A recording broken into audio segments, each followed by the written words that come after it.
Imagine you're watching a simple, seemingly innocent video. You're asked to count how many times people in white shirts pass a basketball.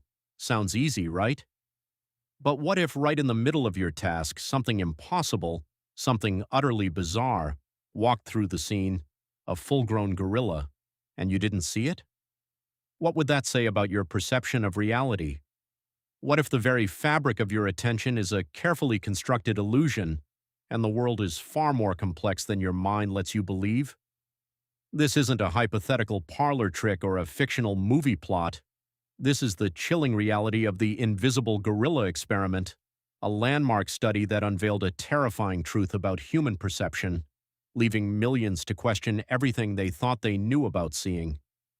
To truly grasp the unsettling implications of the invisible gorilla, we need to step back to its inception.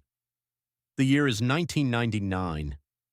Two visionary cognitive psychologists, Daniel Simons and Christopher Chabris, were wrestling with a fundamental question: how much of the world do we actually perceive?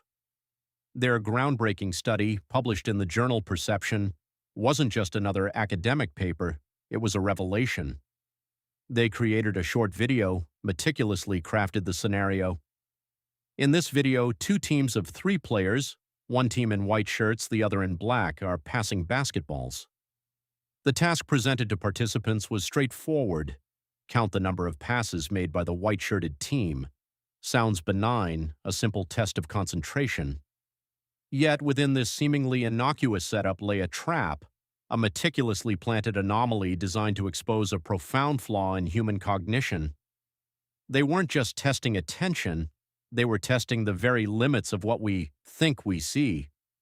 What they discovered shook the scientific community and continues to resonate deeply within psychology, neuroscience, and even our daily lives, revealing a blind spot far more significant than most people could ever imagine.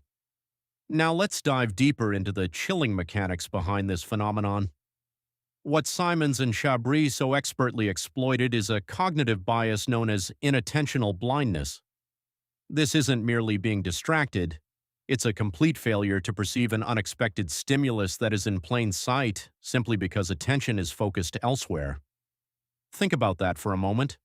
Something massive, something utterly out of place, can pass directly before your eyes, and your brain entirely erases it from your conscious experience. In the invisible gorilla experiment, approximately half of the participants completely missed the gorilla. Half.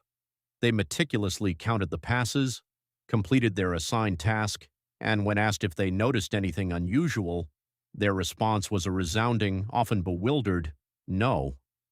Some even expressed disbelief when shown the video again, only for the gorilla to materialize before their shocked eyes, having been there all along.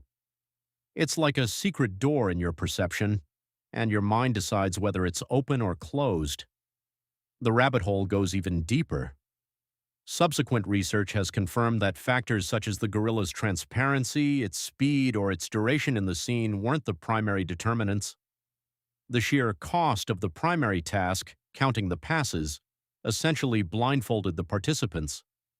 Their brains, in an effort to be efficient and perform the assigned duty, simply filtered out anything deemed irrelevant, no matter how glaringly obvious. Consider the implications. If we can miss a gorilla in a short video, what else are we missing in the chaotic, information-rich tapestry of our daily existence?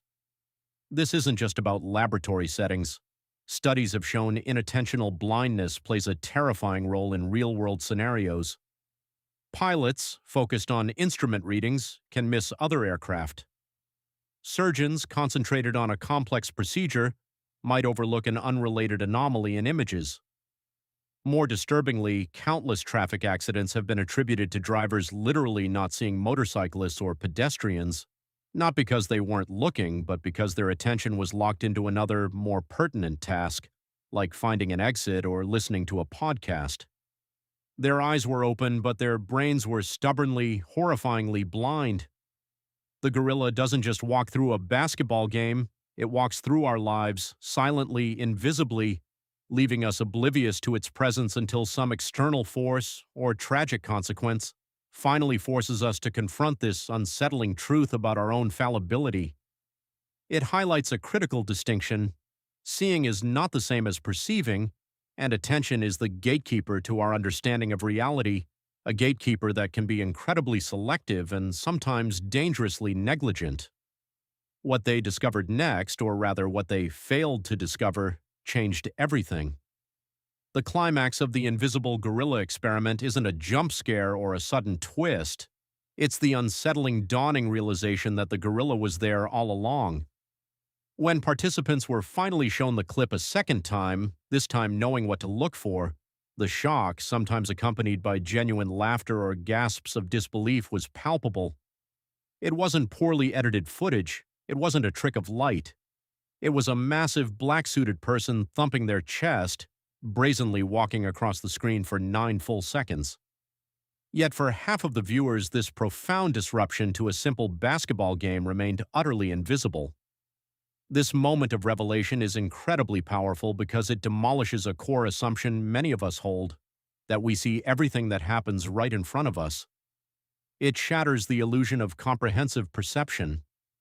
Even more acutely, it highlights the feeling of deep embarrassment, or perhaps even a touch of cognitive dissonance, when confronted with our own blindness. You knew you were paying attention, you knew you were looking, but your mind, in its attempt to process specific information, actively filtered out the unexpected. This isn't a failure of vision, it's a failure of cognitive processing. This singular experiment doesn't just demonstrate inattentional blindness, it makes it viscerally, uncomfortably clear that our experience of the world is far more subjective and constructed than we dare to imagine. It strips away our confidence in our own observational powers, leaving us exposed to the unsettling reality that our brains are constantly making decisions about what's important enough to show us and what's not. What else then is our brain filtering out right now? What important details, what crucial warnings, what vital information pass by our sight every single day, completely unseen, simply because our attention is elsewhere? To this day, the invisible gorilla experiment remains one of psychology's most compelling and disquieting demonstrations. It serves as a stark, unforgettable reminder that our perception is not a passive reception of sensory data, but an active, reconstructive process heavily influenced by our attention, expectations, and goals. We live in a world overflowing with stimuli, and our brains have evolved sophisticated mechanisms to filter out irrelevant information, allowing us to focus on what matters most. But the gorilla shows us the frightening downside of this efficiency. It forces us to acknowledge a profound limitation in our own cognitive architecture. The next time you're engaged in a task, be it driving, reading, or simply walking down a busy street, remember the gorilla. Understand that your mind is a powerful but selective filter, and while it helps you navigate complexity, it also has the capacity to render the utterly obvious, utterly invisible. It prompts us to ask how much of our perceived reality is truly real, and how much is a curated highlight reel, carefully selected by a silent, attentive, yet sometimes tragically blind editor in our own minds. The truth is, we may never fully grasp the extent of what we truly miss, and that perhaps is the most unsettling mystery of all.